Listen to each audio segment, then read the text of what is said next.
त्रिलोकामध्ये एकादशी सारखे दुसरे पवित्र व्रत नाही. हे व्रत पुण्यकारक असून ते पापाचा नाश करतात. आषाढ महिन्यातील शुक्ल एकादशी पद्मा नावाने प्रसिद्ध आहे. एकादशीचे व्रत जरूर करावे. आता मी तुम्हाला एकादशीच्या पुराणातील कथा सांगणार आहे. ही कथा ऐकल्याने महापापाचा नाश होतो. पूर्वी सूर्यवंशामध्ये मदात नावाचा राजा होता. तो चक्रवर्ती, सत्य, प्रतिज्ञा व प्रतिपी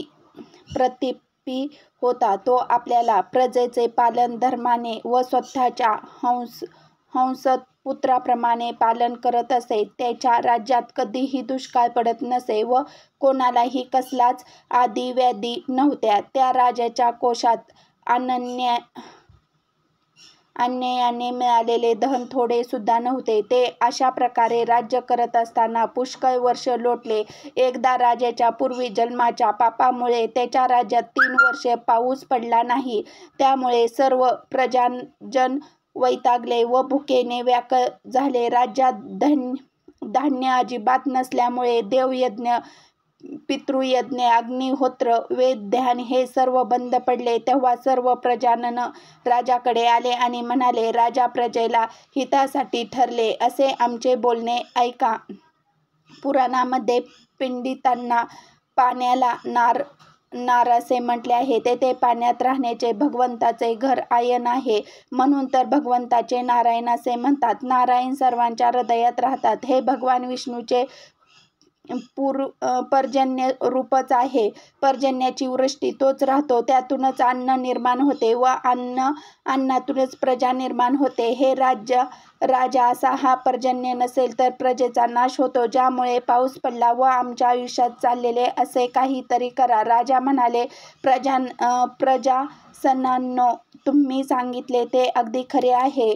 ब्रह्मस्वरूपाचे आहे. सर्व चराचर जग अन्नामुळे स्थिर आहे. सर्व भूत मात्र प्राणी आत्रातूनच निर्माण होतात. जगाचे जीवन अन्नावरच चालते. पुराणात व लोकांच्या तोंडून मी असे ऐकले आहे की राजाच्या अनाचारामुळेच प्रजाजनांना दुःख भोगावे लागते. सूक्ष्म बुद्धीने विचार करत आहे. मी काही पाप केल्याचे मला आढळले नाही. तरीही प्रजाजनांचे हित व्हावे म्हणून मी सर्व प्रयत्न करीन. आणि राजाने असा विचार केला. बरोबर मोठे सैन्य घेऊन ते गहन वनात गेला. तेथे तप करणारे श्रेष्ठ मुनीच्या आश्रमात त्यांनी भेट दिली. त्यावेळी त्याला ब्रह्मदेवाचे मानसपुत्र असलेला अंगिरा ऋषी दिसला आणि त्याच्या आजूबाजूच्या 10 दिशा उजळल्या होत्या. ते जाणून दुसऱ्या ब्रह्मदेव आहे की काय असे वाटत होते. त्या ऋषीला पाहून राजाला आनंद झाला व तो रथातून उतरून त्यापुढे हात जोडून एखाद्या सेवकाप्रमाणे उभा राहिला. त्या ऋषीने राजाला आशीर्वाद देऊन त्याचे अभिनंदन केले व राज्यातील राजा, प्रधानमंत्री, भंडार, देश, किल्ले, सेना, राज्याच्या 7 अंगाविषयी कुशल विचारले. राजाने स्वतःचे कुशल निवेदन करून ऋषीचे कुशल विचारले. नंतर ऋषीने राजाला इकडे वनात येण्याचे कारण विचारले. मुनीने ते कारण सांगताना राजा म्हणाले, श्रेष्ठ मुनी, मी स्वधर्माप्रमाणे पृथ्वीचे पालन करीत होतो. तरीही माझ्या राज्यात अनावृष्टी का व्हावी याचे कारण मला समजत नाही. माझा संशय नाहीसा व्हावा म्हणून मी आपल्या पायाशी आलो आहे. तरी प्रजाजनाचा योगक्षेम चाललेला व त्याचे समाधान होईल असा उपाय सुचवावा. अंगिरा ऋषी म्हणाले, राजा, हे कृतियोग सर्व युगात उत्तम आहे असे म्हणतात. या युगात ब्राह्मण धर्म प्रधान आणि धर्माचे 4 चरण संपूर्ण आहेत. या युगात तप करणाऱ्या धर्म फक्त ब्राह्मणाचा आहे. असे असताना राजा, तुम्ही तुझ्या राज्यात एक शूद्र तप करीत आहे. जे काम शूद्राने करू नये असे काम त्याने केल्यामुळे तुझ्या राज्यात मेघ वर्षात नाही. तू त्या शूद्राचा वध करण्याचा प्रयत्न कर म्हणजे दोष दूर होतील.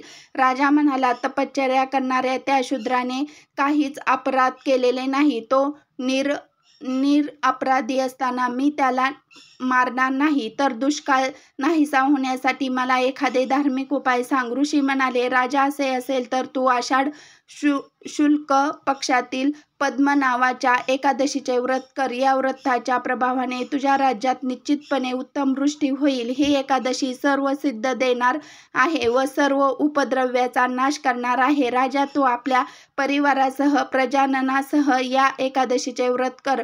मुनीचे हे म्हणणे ऐकून राजा घरी परतला. आषाढ महिना आल्यावरती त्याने पद्मा म्हणजेच शयनी एकादशीचे व्रत केले. ब्राह्मण, वैश्य, शूद्र या चारी वर्णाच्या प्रजननाने हे व्रत केले. राजा व त्या सर्वांनी असे व्रत करताच मेघांनी वर्षाव सुरू केला. सर्व पृथ्वी जलाने भरून गेले व थोड्या दिवसातच सर्व शेत पिकून शोभू लागले. त्याकरिता पद्मा एकादशीचे उत्तम व्रत अवश्य करावे. हे व्रत ऐश्वर्य व मुक्ती देणारे व सर्वांना सुखदायक आहे. या एकादशीचे महात्म्य वाचल्याने किंवा ऐकल्याने मनुष्य सर्व पापातून मुक्त होतो.